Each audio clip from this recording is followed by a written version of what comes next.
अहिरो वाजपेयी जी आपके पास आ रहे हैं। दावे तो हर तरफ से हो रहे हैं, लेकिन आप पर आरोप विपक्ष एकजुट होकर लगा रहा है। अगर हम सपा की बात करें तो उनके राष्ट्रीय अध्यक्ष ने पहले चरण में धांधली की बात कह दी थी। अभी आपने प्रमोद तिवारी जी को सुना, वो कह रहे हैं कि अधिकारियों ने बहुत मदद की भाजपा की। तो आप क्या मान रहे हैं, ये जीत हार के पहले जो आरोप प्रत्यारोप शुरू हो गया, ये क्यों हो रहा है? देखिए, मुझे लगता है ये सभी संभावित जो विपक्षी दल हैं, संभावित मैं इसलिए कह रहा हूं कि कौन विपक्ष की मुद्रा में रहेगा खुद भारतीय जनता पार्टी अब नहीं जान पा रही। ये जो संभावित विपक्षी दल हैं, ये हार से पहले इस तरह के स्टेटमेंट हमेशा जारी करते हैं। और मुझे लगता है स्थानीय निकाय चुनाव तो भारतीय जनता पार्टी का परचम तब भी फहराता रहा जब हमारी डबल इंजन की सरकारें नहीं थी। और खास करके अगर इस चुनाव में बात करें तो योगी आदित्यनाथ जी के नेतृत्व में जिस तरह उन्होंने प्रचार किया, जनता के बीच में गए, जनता के बीच में जाने का साहस भी रखा, क्योंकि तमाम विपक्षी दल आपदा, कोरोना जैसी आपदा में भी ट्विटर से पार्टी चलाते रहे और ये आज भी जनता के बीच में जाने का हौसला और हिम्मत नहीं रखते। वहीं योगी आदित्यनाथ जी ने पूरे प्रदेश में घूमकर सभाएं की, लोगों के बीच में गए, अपनी बात रखी। और मुझे लगता है कि इस स्थानीय निकाय के चुनाव में 17 के 17 नगर निगम में भारतीय जनता पार्टी भारी बहुमत से चुनाव जीतने जा रही है। जी, अनुभव आपके पास आ रहे हैं, क्योंकि अब जो कवायदे हैं, जो आकलन है, उन सब का दौर चल रहा है। लेकिन जिस तरीके से हर दल कह रहा है कि हम जीत रहे हैं, बाकी दलों का क्या आकलन है? क्या बाकी दल भी 17 पर दावा ठोक रहे हैं या मानते हैं कि थोड़ा कम हो सकते हैं पर जीतेंगे?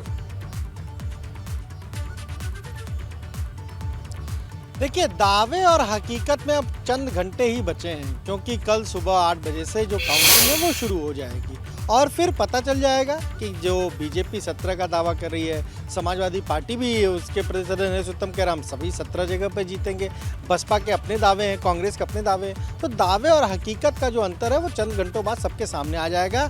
जनता ने क्या फैसला सुनाया है ये कल पता चल जाएगा। लेकिन जिस तरीके से आप देखिए, ये पूरा निकाय चुनाव हुआ, 2 चरण में चुनाव हुआ।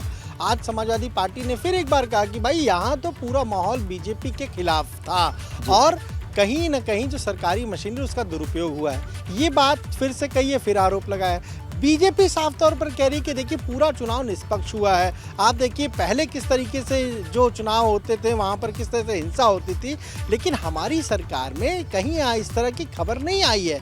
थोड़ी बहुत जो कुछ भी घटनाएं आई हैं वहाँ सब जगहों पर जांच हो रही है। तो ये बीजेपी का दावा है, समाजवादी पार्टी अपने आरोप लगा रही। पर इतना ज़रूर है अवधेश, अगर हम 2012 को देख लें, 2017 को देख लें, 2012 में 14 नगर निगम थे, तब बीजेपी ने 12 सीटें जीती थी। जो बात बीजेपी प्रवक्ता अहिरो वाजपेयी ने कही कि जब हमारी सरकार नहीं थी, ना केंद्र में थी ना उत्तर प्रदेश में थी, हम तब भी ये जो निकाय के चुनाव है, शहर की जो सरकार है वहाँ पर बीजेपी जीतती थी। 2017 में चलिए पहली बार हम कहें कि फिर जब बीजेपी सत्ता में, उसके 7-8 महीने बाद ही चुनाव हो गए थे, तब भी 16 नगर निगम में से 14 बीजेपी ने जीता।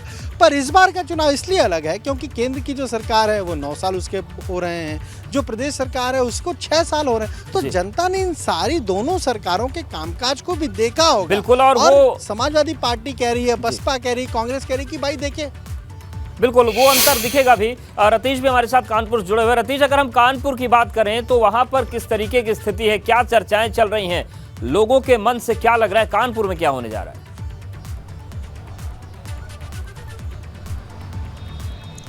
देखिए, कानपुर में अगर बात की जाए तो निकाय चुनाव के मतदान के बाद और उससे पहले भी भारतीय जनता पार्टी की स्थिति को लेकर के जानकार जो बता रहे हैं वो यही है कि फेवर में भारतीय जनता पार्टी के जाते हुए ये निकाय चुनाव दिख रहा है। क्योंकि जो रिकॉर्ड रहा है, ऐसे में शहर की सरकार जब भी चुनी गई तो बीजेपी को पहले 2014 से पहले शहर की पार्टी कहा जाता था। आज बीजेपी ने वो चीज़ बदल करके कई सालों में शहर और घर घर तक बीजेपी पहुंच चुकी है। भारतीय जनता पार्टी की अगर नगर निगम के क्षेत्र में या नगर पालिका और नगर पंचायत के क्षेत्रों में बात की जाए तो काफ़ी अच्छे जो उम्मीदवार हैं वो काफ़ी अच्छी तरीके से उन्होंने लड़ाई लड़ी है।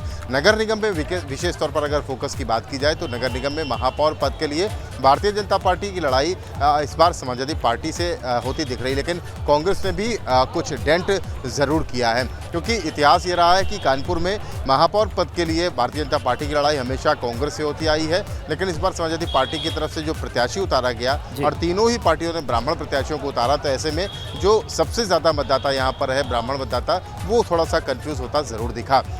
आपको तस्वीर ये ज़रूर दिखा देते हैं कि कल मतदान हुआ था और कल मतगणना होनी है, लेकिन उससे पहले जो मतगणना के जो एजेंट बनाए जाते हैं वो उसका काम चल रहा है और कानपुर नगर निगम के पर ही हम मौजूद हैं।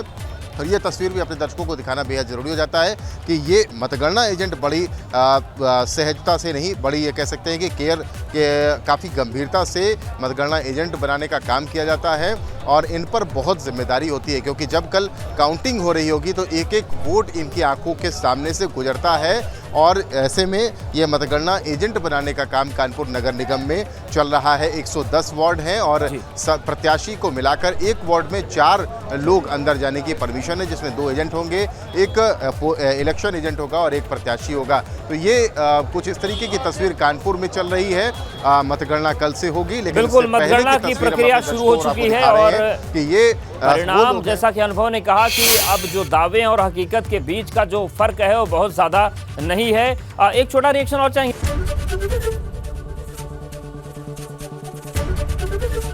एबीपी गंगा, खबर आपकी, जुबान आपकी।